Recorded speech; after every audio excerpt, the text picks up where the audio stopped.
Hi friends, welcome back to my YouTube channel. ಇವತ್ತಿನ recipe green chilli chicken. ಇದನ್ನು ಹೇಗೆ ಮಾಡೋದು ಅಂತ ನೋಡೋಣ. ಬ್ಯಾಚುಲರ್ಸ್ ಕೂಡ ಮಾಡ್ಕೋಬೋದು, ಅಷ್ಟು ಸಿಂಪಲ್ ಆಗಿದೆ. ಇವಾಗ ಹೇಗೆ ಮಾಡೋದು ಅಂತ ನೋಡೋಣ. ಮೊದಲಿಗೆ ಒಂದು ಜಾರ್ ಇಟ್ಕೊಂಡು ಅದಕ್ಕೆ 17 ಹಸಿರು ಮೆಣಸಿನ್ಕಾಯಿ, ಸ್ವಲ್ಪ ಕೊತ್ತಂಬರಿ ಸೊಪ್ಪು, ಸ್ವಲ್ಪ ಪುದೀನ ಸೊಪ್ಪು ಹಾಕಿ ರುಬ್ಕೊಂಡು ಬರೋಣ. ಇವಾಗ ಸ್ಟವ್ ಮೇಲೆ ಒಂದು ಪಾತ್ರೆ ಇಟ್ಕೊಳ್ಳೋಣ. ಪಾತ್ರೆ ಬಿಸಿ ಆಗ್ತಾ ಇದ್ದಾಗೆ 4 ಟೇಬಲ್ ಸ್ಪೂನ್ ಎಣ್ಣೆ ಹಾಕೋಣ. ಎಣ್ಣೆ ಕಾಯ್ತಿದ್ದಾಗೆ 5 ಉದ್ದು ಕಟ್ ಮಾಡ್ಕೊಂಡಿರೋಂಥ ಹಸಿರು ಮೆಣಸಿನ್ಕಾಯಿ ಹಾಕ್ಕೊಳ್ಳೋಣ. ನಂತರ ಸ್ವಲ್ಪ ಅದನ್ನು ಫ್ರೈ ಮಾಡ್ಕೊಳ್ಳೋಣ.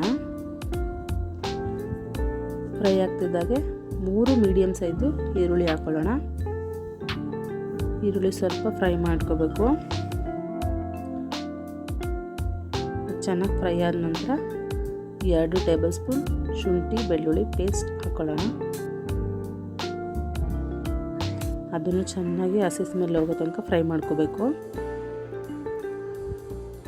ಚೆನ್ನಾಗಿ ಫ್ರೈ ಆದಮೇಲೆ ಆವಾಗಲೇ ನಾವು ರುಬ್ಬಿಟ್ಕೊಂಡಿದ್ವಲ್ಲ ಅದನ್ನು ಇಲ್ಲಿ ಮಿಕ್ಸ್ ಮಾಡ್ಕೊಳ್ಳೋಣ.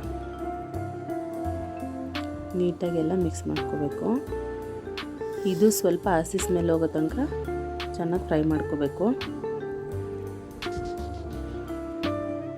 ನೋಡಿ, ಇವಾಗ ಹಸಿ ಸ್ಮೆಲ್ಲೆಲ್ಲ ಹೋಗಿದೆ. ಇವಾಗ ನಾವು ಚಿಕನ್ ಹಾಕ್ಕೊಳ್ಳೋಣ.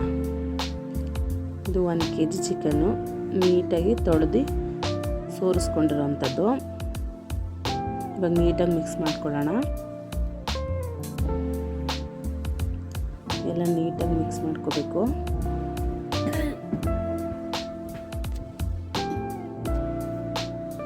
ನೋಡಿ, ಇವಾಗ ಮಿಕ್ಸ್ ಆಗಿದೆ. ನೀಟಾಗಿ ಮಿಕ್ಸ್ ಮಾಡಿಬಿಟ್ಟು ಒಂದು ಸ್ವಲ್ಪ ಹೊತ್ತು ಮುಚ್ಚಿಟ್ಕೊಳ್ಳೋಣ. ನೋಡಿ, ಇವಾಗ ನೀರೆಲ್ಲ ಕಡಿಮೆ ಆಗಿದೆ. ಇವಾಗ ರುಚಿಗೆ ತಕ್ಕಷ್ಟು ಉಪ್ಪು ಹಾಕ್ಕೊಂಡು ಮತ್ತೆ ಮಿಕ್ಸ್ ಮಾಡ್ಕೋಬೇಕು.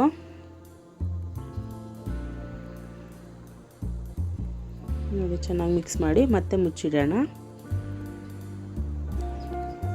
ಇವಾಗ ಸ್ವಲ್ಪ ನೀರೆಲ್ಲ ಕಡಿಮೆ ಆಗಿರುತ್ತೆ.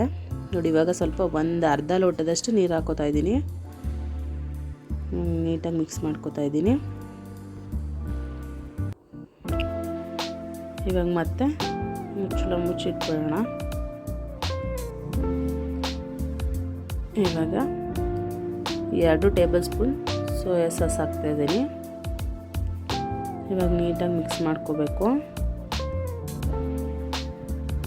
ನೀಟಾಗಿ ಮಿಕ್ಸ್ ಮಾಡಿಬಿಟ್ಟು ಮುಚ್ಚಿಟ್ಬಿಡ್ತಾಯಿದ್ದೀನಿ.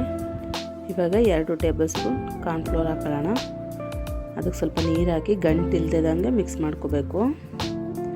ನೀಟಾಗಿ ಮಿಕ್ಸ್ ಆದಮೇಲೆ ನಾವೇನು ರೆಡಿ ಮಾಡಿಟ್ಕೊಂಡಿದ್ದೀವಿ ಚಿಕನ್ನು, ಅದಕ್ಕೆ ಇದನ್ನು ಸೇರಿಸ್ಕೋಬೇಕು. ಇದು ಹಾಕಿದ ಮೇಲೆ ಗ್ರೇವಿ ಎಲ್ಲ ತಿಕ್ನೆಸ್ ಆಗಿರುತ್ತೆ. ನೋಡಿ ಎಷ್ಟು ಚೆನ್ನಾಗಿದೆ. ಇವಾಗ ಮೇಲ್ಗಡೆ ಸ್ವಲ್ಪ ಕೊತ್ತಂಬರಿ ಸೊಪ್ಪು ಹಾಕೊಳ್ಳೋಣ. ಇವಾಗ ಒಂದು ಸ್ವಲ್ಪ ಮಿಕ್ಸ್ ಮಾಡ್ಕೋಬೇಕು. ನೋಡಿ, ಇಷ್ಟೇ ಸಿಂಪಲ್ಲಾಗಿ ರೆಡಿಯಾಗಿದೆ. ಇವಾಗ ನಾನು ಸರ್ವ್ ಮಾಡ್ತಾಯಿದ್ದೀನಿ. ಈ ವಿಡಿಯೋ ಇಷ್ಟ ಆಗಿದ್ದರೆ ಲೈಕ್ ಮಾಡಿ, ಸಬ್ಸ್ಕ್ರೈಬ್ ಮಾಡಿ,